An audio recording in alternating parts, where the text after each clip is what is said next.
Shikshayati, platform for eminent authors, engaging teachers, successful students.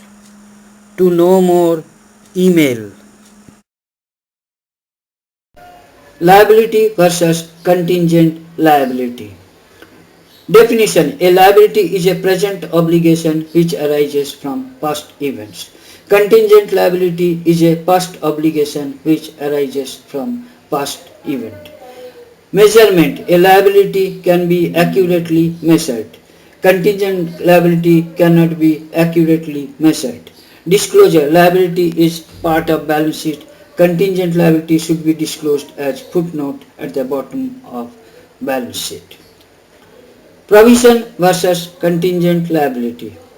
Meaning, a provision is a liability which can be measured with substantial degree of estimation. Contingent liability is not a liability because a reliable estimate of the amount of the obligation cannot be made. Recognition: provision is recognized in balance sheet. Contingent liability should not be recognized in balance sheet.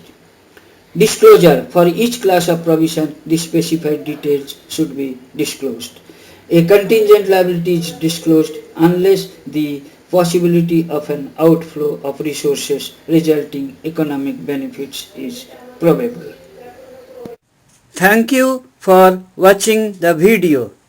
Kindly write your comments. Click on the red subscribe button at the bottom of the video to get more details and free ebook. Email us.